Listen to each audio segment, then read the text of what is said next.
This conference will now be recorded. All right, let's go ahead and get started. Thanks everyone for joining us here today. Let me get some things off my screen. There we go. All right. Good morning, everyone. My name is John Shield, Vice President of Heartland LTC, and I'd like to welcome you to our first in a series of webinars on LTC 101 for 2020. Whether or not you're new to long-term care or looking for a refresher on long-term care products in today's marketplace, this is the course for you. Today, we're going to start with just a few of the basics. So most of the stuff we're going to go over today, you probably already know. If you don't worry about it. Or if we're going a little too fast, feel free to ask questions as we go along or at the end. Everyone is currently muted, but feel free to use the chat window and we'll take a look and see if we can't answer some questions for you as we go. As we go through this course series, we will be getting more in depth on product specifics and sales techniques, how to select the correct product, all the different variations that are out there. But for today, we're going to start simple with just an introduction to long-term care, including the who, what, where, when, and why of LTC. So here are the questions we're going to answer today. First, what is long-term care or LTC? How much does long-term care cost? Where can clients use long-term care insurance? Who needs long-term care? When should I offer long-term care insurance to my clients? And why should I offer LTCI or long-term care insurance to my clients? We're also going to be asking some variations on a few of these as well later on as we go and in the series. Remember though, if we don't answer your questions during the course of this webinar, we'll be opening the call up at the end to any questions you may have regarding the topics discussed today. Also, if you have a question while we were presenting today's webinar, there's that chat window on the right-hand side of the screen for you. Feel free to type any question that you may have. We'll answer it as we go. Before we get started, let's do a little bit about us, though. As some of you may know, Heartland LTC celebrated our 25th year last year. We've been your one-stop shop for long-term care planning and solutions for a quarter of a century now, and we're very proud of that. We provide expert advice and meaningful analysis of long-term care products that offer custom solutions that fit the client's unique needs. Both insurance producers and financial professionals are our target as far as being able to educate them on long-term care. But we're also interested in making sure the clients are aware of what's out there and helping you provide answers that they seek, designing custom solutions to their unique situations. After today's webinar, we hope you'll reach out to us with any questions about specific clients that you may have that could possibly use long-term care, either in the Q&A at the end, or if you'd like to just get with us privately, feel free to call us or text us. So let's get started with the most basic question of them all. What exactly is long-term care or LTC? Most people equate long-term care with nursing homes, but there is so much more to long-term care than just nursing home care. Care often begins right in the home, where most people prefer to stay and may progress to an assisted living facility, adult daycare center, or finally a nursing home. The basic definition is this. Long-term care is the type of ongoing assistance and/or supervision someone may need when they are unable to perform routine daily activities on your own, such as bathing, dressing, eating, maintaining continence, toileting, or getting in and out of bed, which is also known as transferring. These make up the 6 activities of daily living, or ADLs. These activities of daily living are what are called the triggers of long-term care and are used to determine a client's eligibility to receive benefits from a long-term care insurance policy. The trigger is usually 2 out of 6 of these. If they are having trouble performing any 2 of these, that would trigger a long-term care insurance policy to activate and begin paying benefits. So you might have seen the acronym LTCI around, which was actually just in our intro there as well, which is basically a long-term care insurance policy. LTC insurance policies help cover some or even all of the costs of receiving long-term care in its various forms. We'll discuss those forms later on today.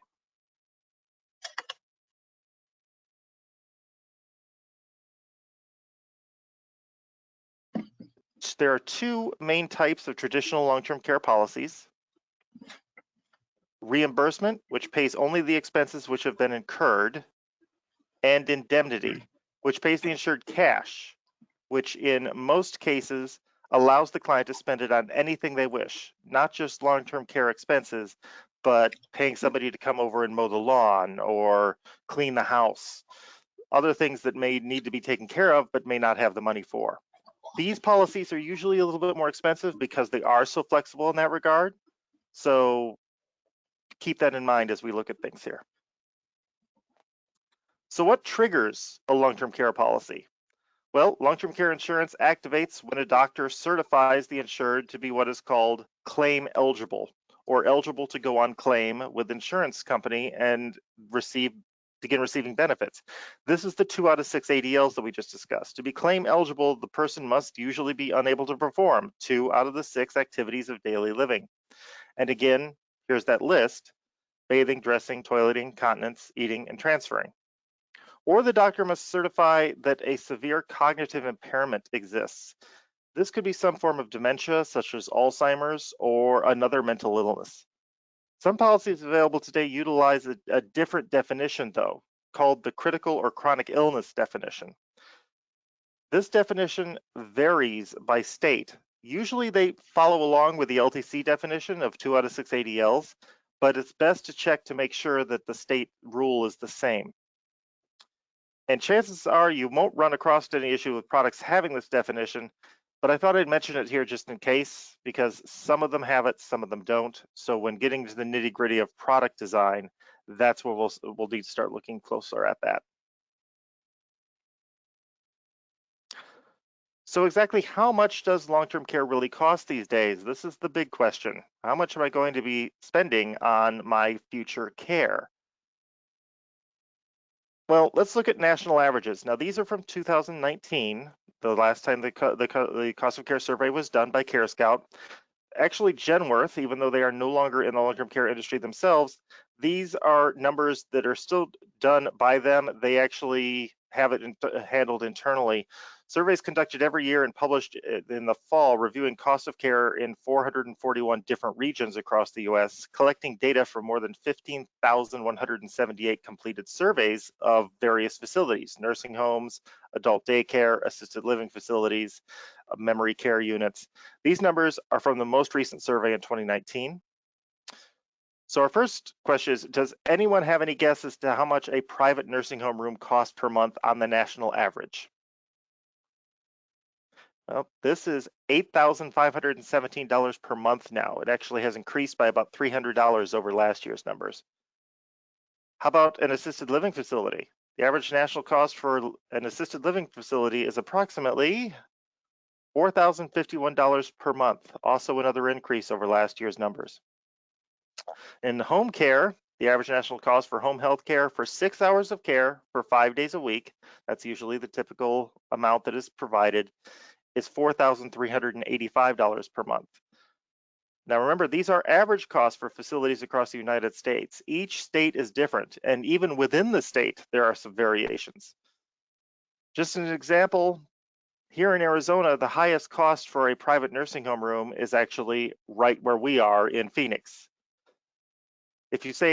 I'll say that Arizona's current average cost within the state is approximately $8,136 right now, which is actually below the national average, as you can see there.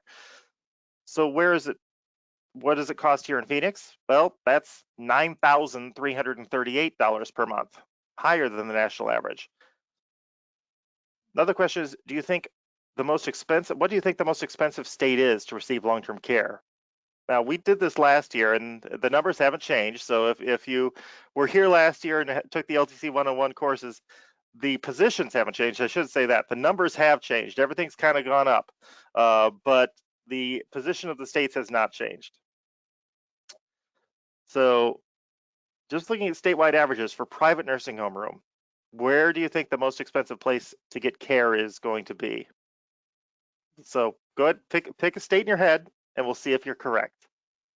We'll look at the top 20. So here's the bottom of that list. Here's 20 through 12. You see we're already inching up above over $10,000 here with this. And if you're thinking that California was the most expensive, there it is at number 16. You may have to reevaluate your list there, choose another state.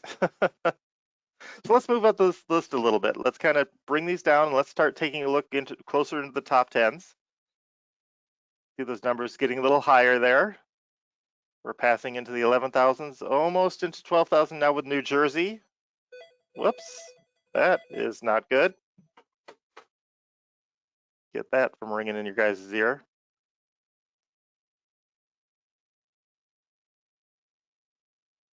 Okay, so now we're hitting the New England states. You see New Jersey up there. Some of you have probably nailed it down where the most expensive place is that we're looking at on the list. We'll see if you're right. But, so let's start moving up just a little bit more. Ooh, there's New York. That number 5 may have thrown you off because there's New York. Number 3 probably also took some more people out, but I say that Hawaii there. But look at Alaska. $27,573 per month to receive long-term care in Alaska. Basically, you're dealing with supply and demand there with economics, because in Alaska, the supply is very limited, the demand might be fairly high. So there aren't many facilities available there, and getting the resources there are naturally more expensive. So Alaska takes our top prize with almost double, actually more than double, what it costs to get it in Connecticut, the next highest. So say a client has purchased a long-term care insurance policy, where can they use their benefits? We're looking at these state numbers here, and if any of you have ever sold insurance before, it's usually state-based. I need to know what state you're in before I can get you an application and make sure that we're obeying state rules. Does long-term care insurance only work within the states you've bought it? No. If it's an indemnity policy, this is a policy where the insurance company reimburses long-term care expenses, not just cash. You can utilize its benefits in many ways in many locations. Like we said before, most people think about a nursing home as the most obvious thing that you can associate with it, but actually most people begin receiving care in an assisted living facility or in the home at first, both of which are also covered by today's plans. You also might take advantage of an adult daycare facility, respite care, or even hospice. All these locations and services are covered by all of today's long-term care policies, and it doesn't matter where you use them in the United States. You can use your benefits in any of the 50 states, even if you purchased it in a specific state. Now, when we do sell these policies, we usually like to know what their future plans are so that we can best customize the plan. Because obviously, if you're going to be going to Alaska, because that's where your family is when you retire, you're going to be going to Alaska, we're going to need a policy that could cover the cost in Alaska. Whereas if you're going to be going to Iowa or Kansas, where the cost is relatively low, $6,000, $8,000 a month, we can design a policy for that instead. So just because you live in a specific state now doesn't mean that state's benefits are what you should be looking at when selling a long-term care policy. You need to know where the client is going to be going and their future plans for retirement so we can make sure we cover them there. So what about the reimbursement plans? We talked about indemnity, which was cash. Well, it's cash. So you can literally use it anywhere. I will caveat this with some restrictions because of international benefits, but on an indemnity plan, you'll usually get the greatest flexibility in being able to use that anywhere. So if a client winds up being a world traveler in their retirement, they can still take advantage of long-term care insurance policy benefits. Now, obviously, in our current climate, travel is not something that people are really looking at doing, but when we get that all solved, we'll be back into doing the travel and being able to see the world again, and your policy will go with you. So who needs long-term care? Who needs a long-term care insurance policy?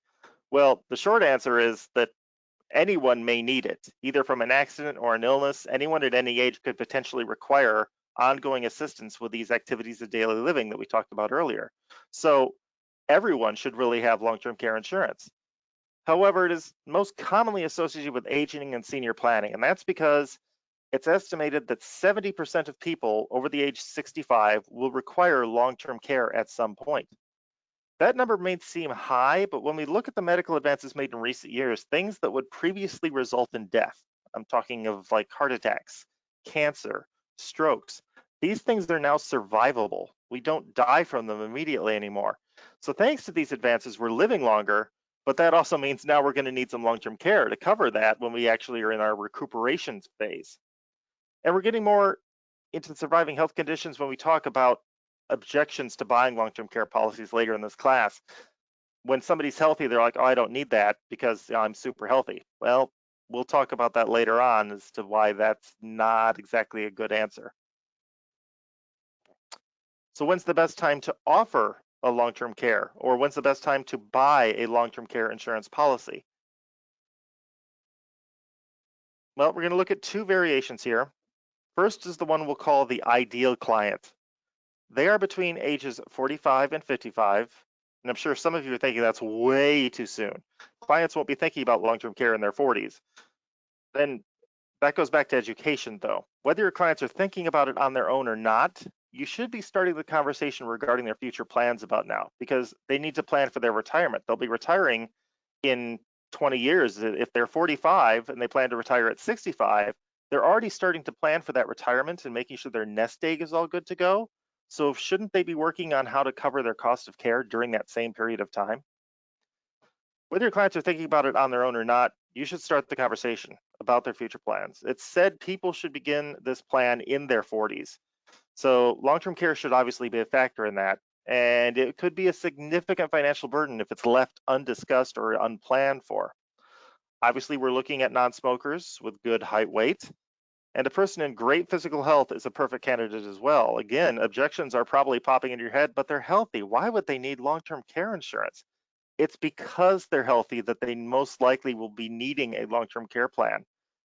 Let's do a little scenario here. Picture this: an extremely healthy 60-year-old exercises daily, even still runs in marathons. He's physically fit, he's active, he's a non-smoker, he's got great height and weight, stays active. Suddenly, a stroke strikes, leaving them paralyzed, or they have a heart attack out of the blue. It's happened. Because they were so healthy, they survive this medical event. They survive the heart attack, they survive the stroke, but now they need care. They're paralyzed, or they're unable to do all the physical activity that they used to be able to do.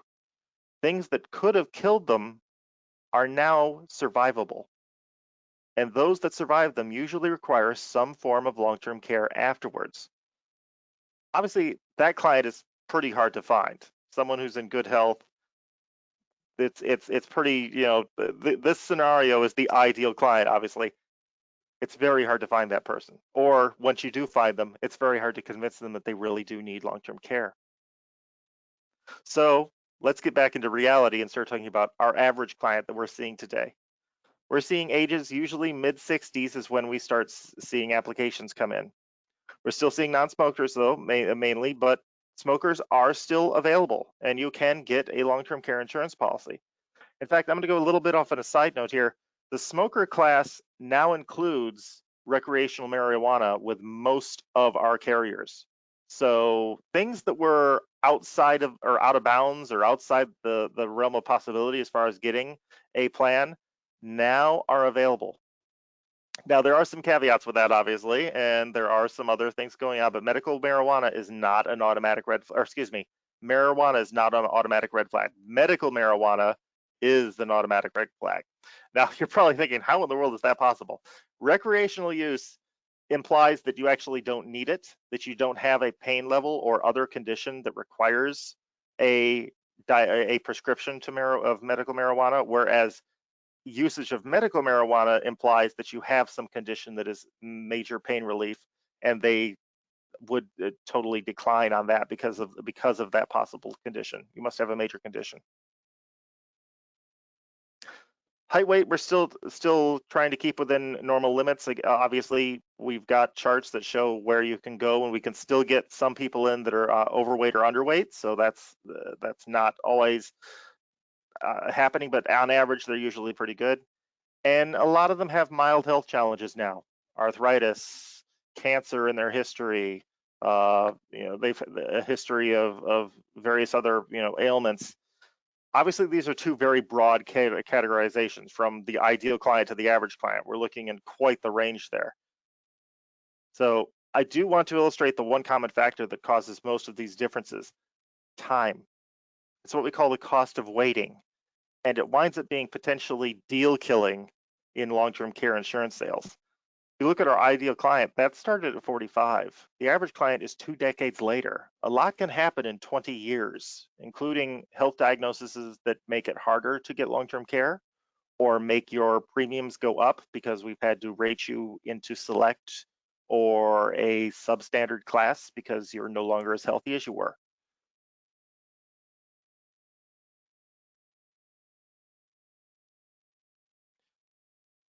And that's where we get into this. When is the best time? Well, first, there's the obvious financial aspect. A person in their 40s will be much cheaper in premiums than someone 20 years older in their 60s. Second, a proposed insured's health usually changes as they grow older. To put it bluntly, we don't get healthier as we age. And as they are diagnosed with more medical challenges, it will become harder to secure better underwriting and thus better premium rates. Third, no one can predict the future. Unforeseen circumstances and events such as an accident or a drastic change in health, like a heart attack or stroke leaving paralysis, can be costly and potentially even block a client from being eligible to purchase a policy down the road. Wouldn't it have been better if they had their policy ahead of time and were able to use it when they had the health emergency? So, why should clients purchase long-term care? Why should I offer long-term care insurance to my clients? Excuse me. So, unfortunately, there are common misconceptions that they might not be aware of. There are also more common objections we hear regarding not wanting to review long-term care options with clients. I'm covered by my health or disability insurance for long-term care.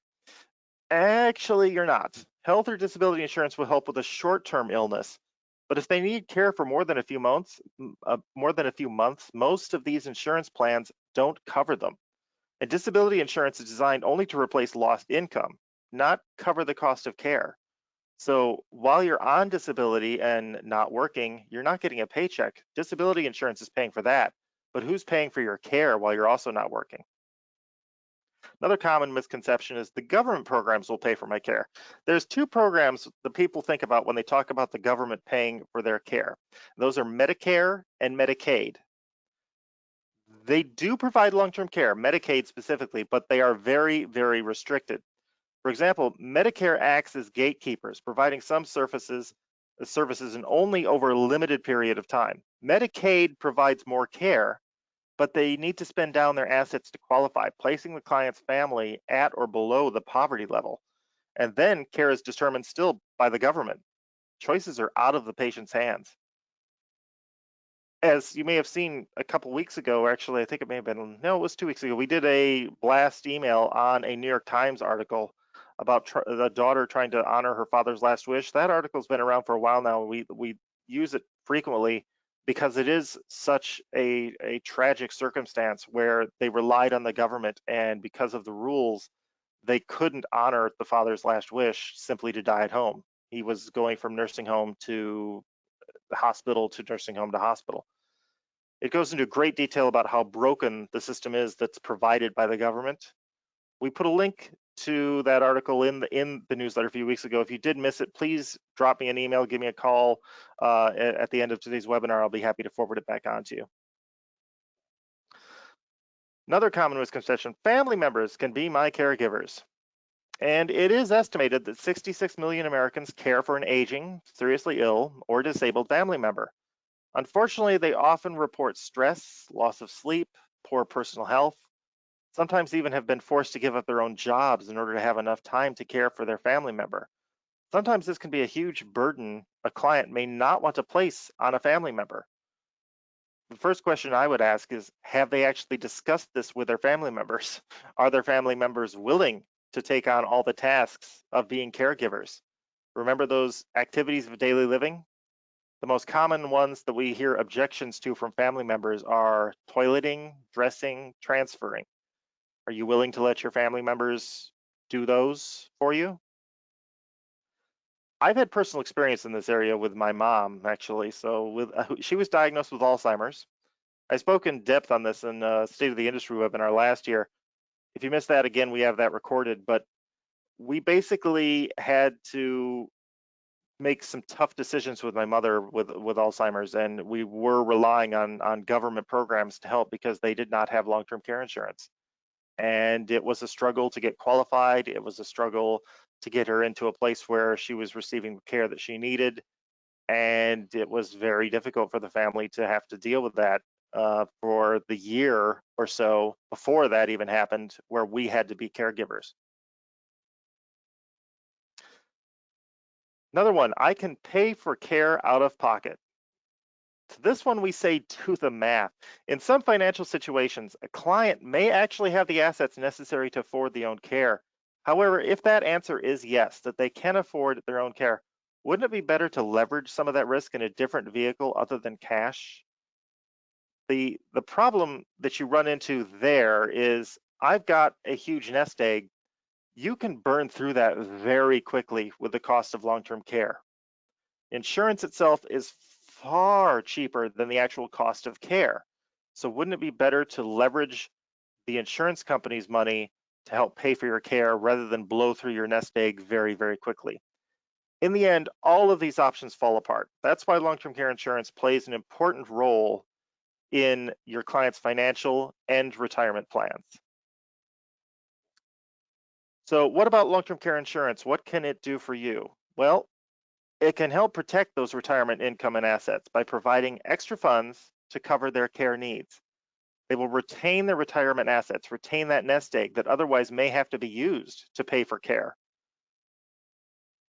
As a result, it's going to help preserve their independence. They can choose where to receive that care, be it in the home, a facility, nursing home, wherever. They're in control of their care decisions, not the government. It gives them their choices and their own control. It reduces the burden of care that can fall on family members. And filial responsibility is satisfied. This term is probably going to be a little crazy to some. They may not understand what filial responsibility is. So we're going to go into that really quickly. What is filial responsibility? I'm going to briefly talk about this. This is a legal pitfall that has started to come up in the last couple decades with regards to the cost of care and who ultimately pays the price for that cost of care. Specifically, we're going to discuss filial responsibility laws that have recently been enacted in several states. Some of these laws have been on the book for years, but they've been reinforced in the last 3 years. And in some cases, they've even been strengthened, thanks in part to a couple pieces of legislation that Congress passed a few years back. Because of these laws, not only may your client's children be on the hook, but you, as your client's financial professional or insurance agent, may also be liable for not offering long-term care. First, we're going to talk about the Omnibus Budget Reconciliation Act of 1993. When this passed, it gave states the authority and the obligation to sue families to get the Medicaid dollars back. States are required, literally required, to sue the estates of Medicaid recipients, and in the words of the law, to recover at a minimum all property and assets that pass from a deceased person to his or her heirs under state probate law, which governs both property conveyed by will and property of persons who die intestate. Such property includes assets that pass directly to a survivor, heir, or assignee through joint tenancy, rights of survivorship, life estates, living trusts, annuity remainder payments, or life insurance payouts. So basically, the government has the authority to take legal action against families to recover Medicaid dollars over the course of 20 years. In fact, Medicaid recovers hundreds of millions from families every year, but as budget pressures increase at the state level, the state recovery actions are becoming even more aggressive.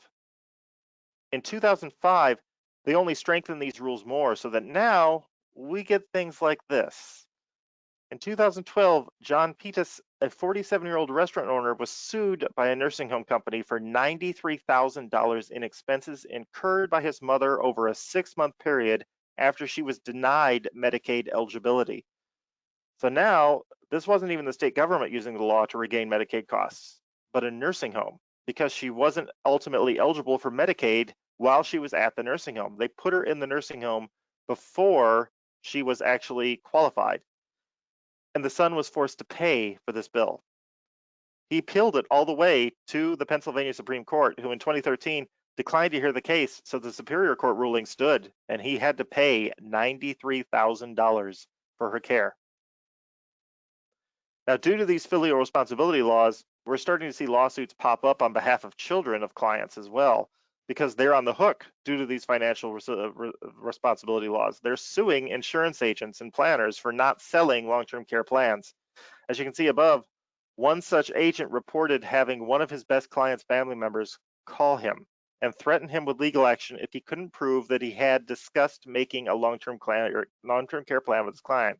Luckily, in this example, the agent actually had records of recommending LTC coverage and a note from the client declining that coverage. So he was actually able to get out of this. But this is becoming a more common thing because children are being asked, the adult children, I should say, are being asked to pay for their parents' care when their parents can't afford it or the government lets them down. So what is filial responsibility? According to the National Long-Term Care Center for Policy Analysis in 2017, 30 states now allow a civil court to obtain financial support or cost recovery. 12 states impose criminal penalties for filial non-support, and 3 states allow both and criminal actions to occur. So now we get a map that looks like this. These states, and Puerto Rico, which isn't on here, have some form of filial responsibility law in the books. Now, you see Arizona is not one of them, but California is. So be careful is all we're saying. We highly recommend that you offer or at least discuss long-term care planning with your clients and that you make a note of that in their file so that you have that as a backup just in case something happens.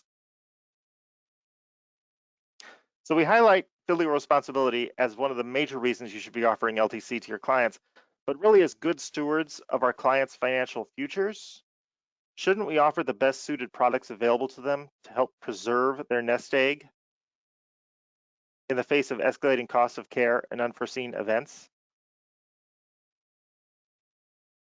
That's actually going to finish up our part. We got through this a little faster than anticipated this morning, but that's going to finish up part 1 of our long-term care webinar series. Today we talked about what long-term care and long-term care insurance is. We looked at how much the cost of care can vary across the country and even within a state. We looked at how LTCI policies can be used and who should be buying them. We also looked at when the best time to offer long-term care is and why you should be offering it as part of your own product portfolio when having client meetings.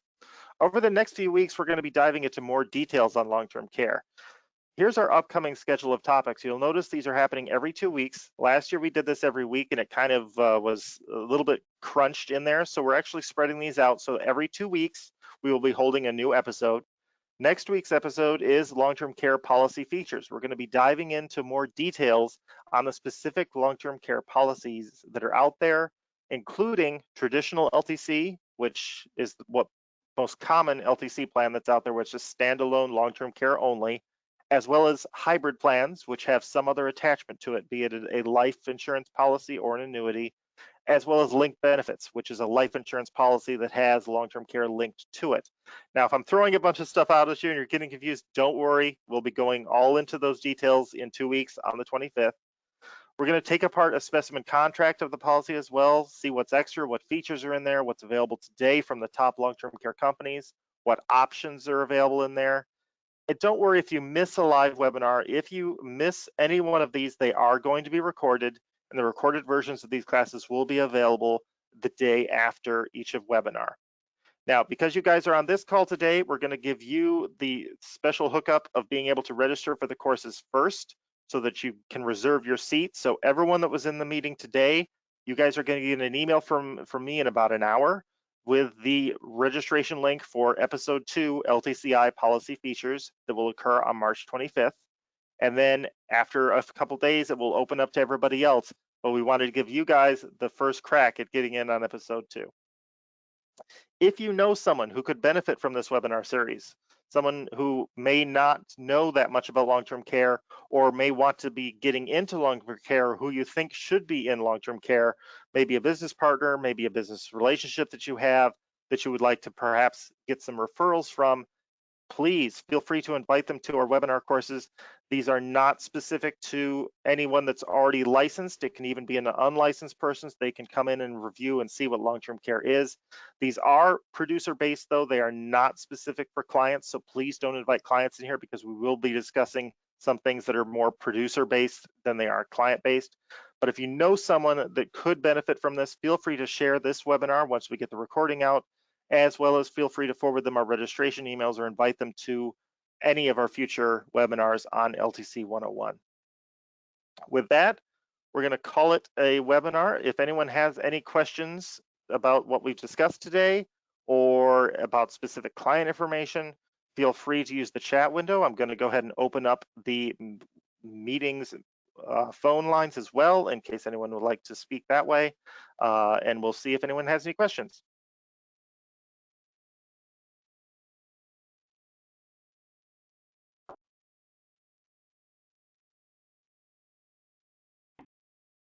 Okay, I must have really done my job good today because I had no questions. Well, I do thank everyone for attending today.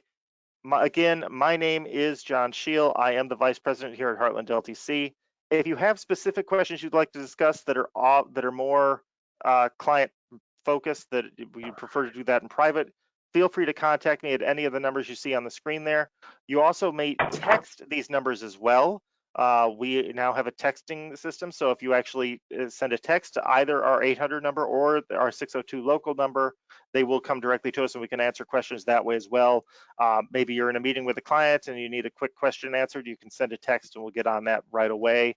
You can also call or email at any time. If there are no questions, I'd like to thank you all for attending today's webinar. Hopefully we'll see you at the next LTC class in 2 weeks on product features available in today. Oh, we do have a question. What are your preferable carriers offering long-term care plans? We deal with 3 major ones right now. There is Transamerica, National Guardian Life, and Mutual of Omaha. Those are our traditional LTC carriers. Those are our preferred ones. We do have other ones as well. It all depends really on the client's needs, where they are financially, health-wise, and where they are planning to, what they're planning to do as far as what their main goal is with long-term care.